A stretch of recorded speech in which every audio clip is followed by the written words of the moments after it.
My name is Mike. Though I'm in the prime of my work life at 35, I'm currently on a 1-month leave of absence for personal reasons. I don't have a family right now. My mother had always been frail and passed away 10 years ago. My dad passed away last year after a long battle with illness, reaching the age of 75. I've heard that my parents got married young, and after having difficulties conceiving for a while, they were blessed with me. My mother was very kind and family-oriented. Though she couldn't overexert herself because of her health, she was great at cooking. She used to pack me loads of sandwiches and sides when I was busy with extracurricular activities. I remember when she came to cheer me on at my first competition with a big banner, my face turned beet red from embarrassment. My mom, always being my biggest supporter in everything, was the best mom for me. However, when I was in my 20s, she started having health problems and was in and out of the hospital. There were times when she showed incredible resilience and was able to live at home, but in the years leading up to her passing, she couldn't move as she used to and couldn't keep up with the household chores. From that time, I took over the household duties, including taking care of her. During those times, my dad was always working and, it seemed to me, didn't pay much attention to home. Still, since he was paying for my college tuition, I couldn't muster the courage to ask him to help more with home or with mom. The thought of something happening to my mom while my dad or I weren't home made me anxious, so on days when I didn't have college classes, I stayed home. I did the housework, prepared meals for mom, and worked from home. I didn't have much time to hang out with friends, but I knew that the time I could spend with my mom was limited. Looking back, I think I made the right decision to be by her side as much as possible. After my mom passed away, it was just my dad and me. The shock of losing my mom took a toll on his health. From there, one health issue led to another, and before I knew it, he needed care as well. He was physically able, but since he was all about his work, he couldn't do much else. Honestly, it felt even more challenging than when my mom was sick. Every day, it was a back and forth between work and home. Busy with housework and taking care of my dad. Between driving dad to the hospital, running errands, and always being there for him, I hardly had any time for myself. I'm an only child, and my relatives live in another state, so no one is nearby. Having no one to lean on was tough. However, that way of life ended a year ago, and with Dad's first memorial service behind me, things have finally settled down. That's when I decided to take a month off. My boss saw my worn-out face and told me to rest. Probably because he knew about my caregiving life, both he and my co-workers were supportive and understanding. I'm deeply grateful to be working in such a supportive environment. One day during my vacation, I got a call from a classmate, Jake. "How about hanging out this Sunday? My girlfriend's working, so I'm free." Seriously, am I just your fallback plan because you've got nothing better to do? I'm free too though. Joking aside, I agreed to meet up with Jake.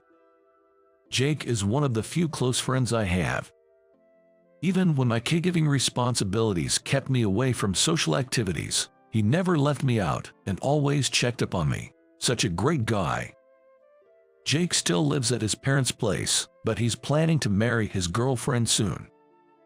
"We might as well hang out now while we still can," he said, so we decided to play some video games at his place. When I arrived at Jake's place on Sunday, I heard a lot of chatter.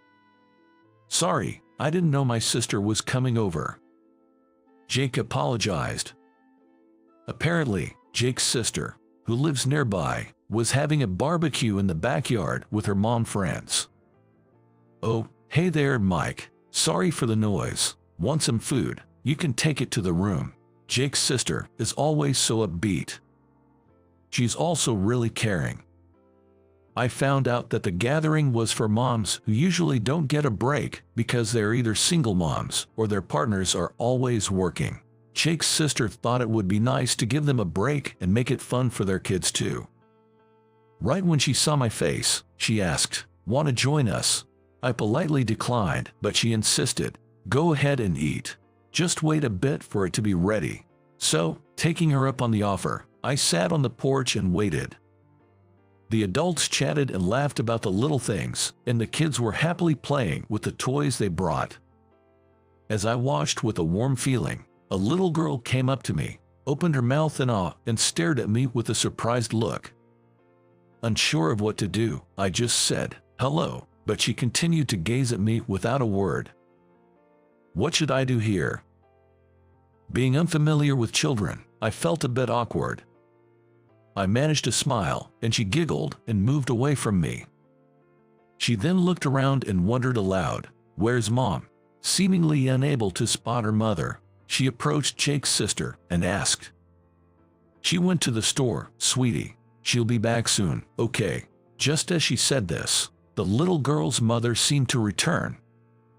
The girl ran to her and said, "Mom, hey, Mom, look, come on." She was tugging on her clothes, trying to get her attention. "Yes, honey, what's happened?" She looked at the flustered girl, smiled, and listened to her. "Mommy, Daddy's here. I saw Daddy." "Huh? What, Daddy?" The little girl's words left her mother puzzled. The other moms looked on, intrigued by the excited little girl's exclamation. She was loudly insisting, pointing to me and saying to her clueless mother, "Look, over there, it's Dad." A little angrily, she pointed in the direction where the dad would be. "Huh?" The person she was pointing at was me. "What?" I was taken aback and raised my voice in surprise. But the one who looked even more surprised was the girl's mother. "Oh my!" she exclaimed louder than anyone else, staring at me in shock. Both Jake and I, and the other moms, were looking back and forth between me and the girl's mom, wondering, what's going on? After a brief pause, the little girl's mother regained her composure. "He might look like him, but he's not your dad," she gently explained to her daughter. "But their faces are the same. It's the face I always see. It's Dad, right?" Still, the girl kept insisting. "Remember, honey, Daddy is up in the stars now."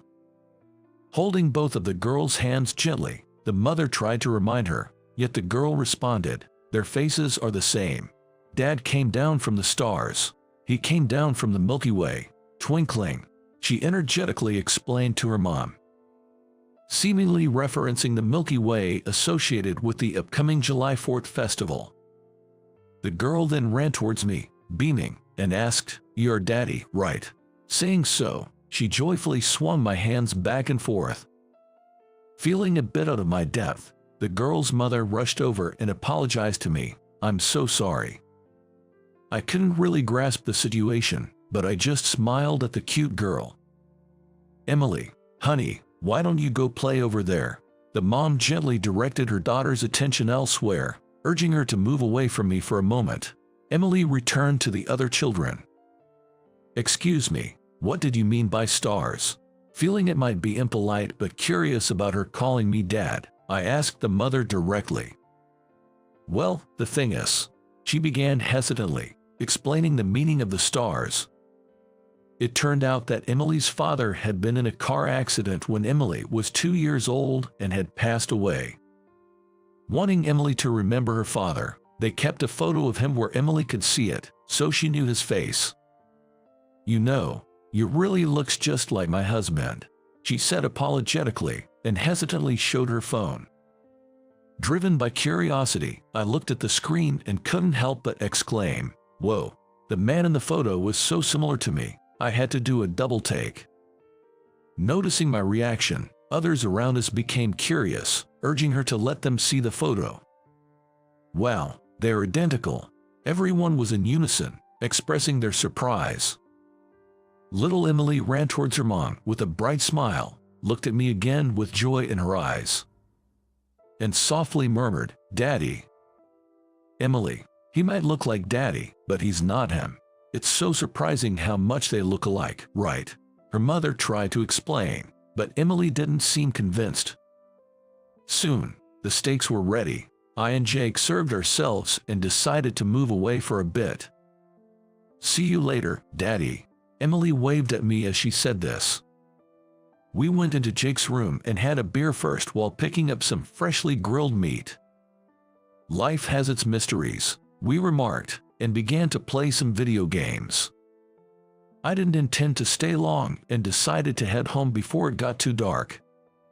As I was leaving, Jake's sister's friend was also about to depart. "Oh, Daddy." Upon spotting me, Emily energetically ran over and hugged my leg. Everyone was charmed by little Emily's cute behavior, but with an apologetic tone, Emily's mom said, "Sorry for this," as she gently detached Emily's hand from mine. "No worries at all, but me and your husband, we look very much alike."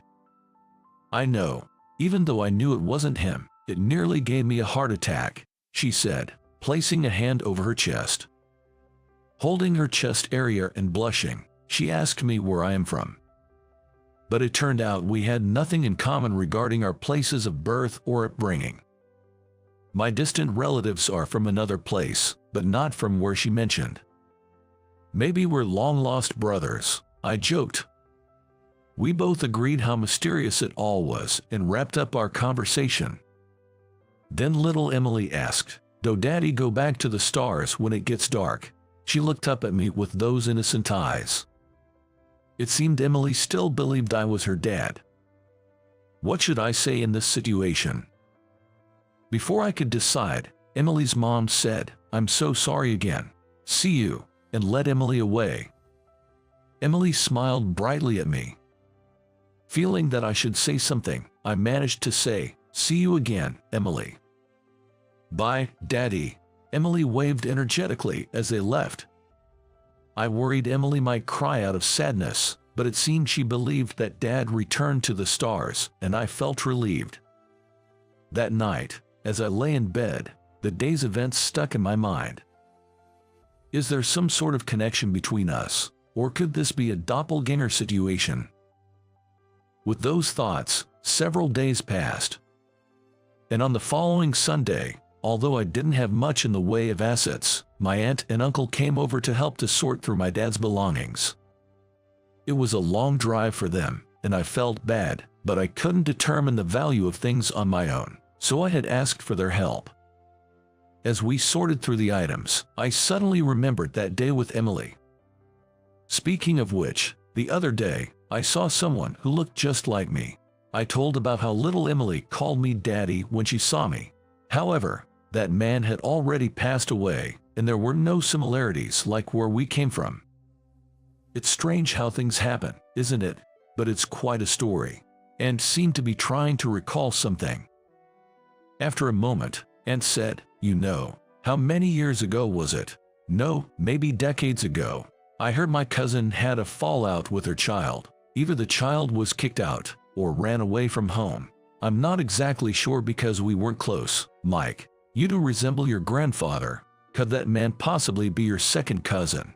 Upon hearing this, Uncle and I skeptically replied, "Could such a coincidence really happen?"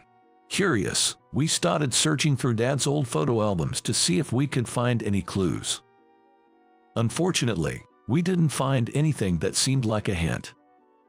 Even after that, Aunt, still curious, went through her old photos at her house, but again, no clues were found. However, in the midst of her search, she found contact details for some distant cousins she hadn't been in touch with for years. Some numbers were unreachable, but she did manage to get in touch with one of the siblings. The father, her elder cousin, was not reachable, but she secretly got in touch with his daughter and managed to get her number. It seems like there are distant relatives we don't even know about, and they're not well acquainted with each other's current circumstances. So, although it took some time, Aunt talked to the niece and gathered some information. It turned out that the details about Emily's father, his name, age, the year he passed away, and where he lived matched the story Emily's mother had told. It seems more and more likely that Emily's father and I might be second cousins. I never thought second cousins could look so much alike. Maybe it's the strong genes from our grandfather. Anyway, I really wanted to tell this to Emily's mother, so I immediately called Jake and asked him to pass the message to his sister. We then exchanged contact details and decided to meet up with her, Sarah, later on. On the day of our meeting, we met at a park where Emily usually plays, and I showed Sarah the pictures and information Aunt had sent me on my phone. Everything matched perfectly with her late husband's details. What a coincidence. I can't believe he was your second cousin. Sarah looked surprised but nodded in understanding. Then, Emily ran up to me and said, "So you're not my daddy." She seemed a bit embarrassed about the mistake and looked shy. "You know, Daddy can't come down from the stars, right, Mom?" Emily looked at Sarah and giggled. I explained everything to her later. "It was a bit tough to make you understand, wasn't it, Emily?" Sarah hugged Emily from behind and, recalling a time when they were chatting, both burst into fits of laughter. Hey, let's play together. Mom too." With that, Emily took my and Sarah's hands and eagerly led us to the playground. I wasn't sure what's the best to entertain her, so I ended up just following her lead and watching the two of them. Yet, I found solace in Emily's pure innocence. And on one Sunday, I was at the zoo with Sarah and Emily. "I'm sorry for taking up your day off," Sarah said apologetically, while Emily was hopping around excitedly. I had agreed to Emily's earnest request to come to the zoo as a trio. From our last outing to the park, it seemed Emily had taken a liking to me. Every now and then, she'd take my hand and we'd joyfully run around the zoo. When it was time for lunch, the three of us spread out our picnic mat in the open space and sat down together.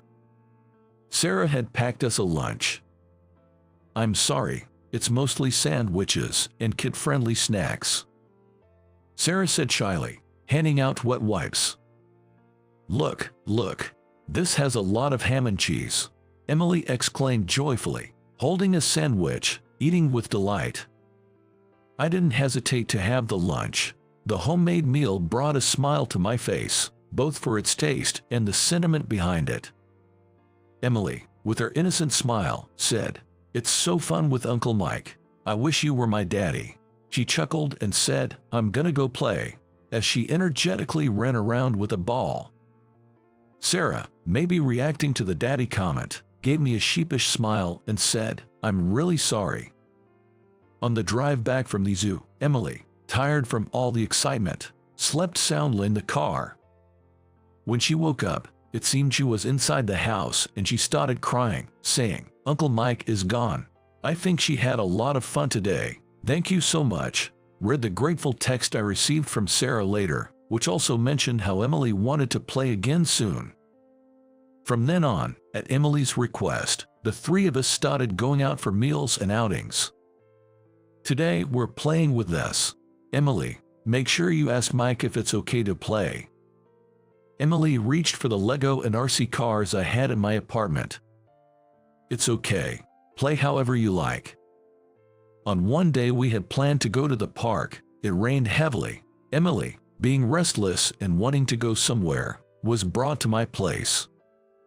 It was good that Emily found something of interest at my place, but I felt a bit embarrassed revealing my love for Lego and RC cars to Sarah.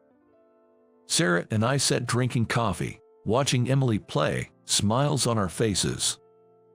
Then, Emily said with an innocent smile, "Uncle Mike's place is so much fun. I wish we had a big house too. Mommy, I want to live in a house like this." Both Sarah and I laughed at Emily's words, but we nearly spat out our coffee at her next statement. "You know, calling you Uncle Mike is too long. Just call you Dad. He's pretty much Dad now." Saying that, Emily chased after a remote control car and ran down the hallway.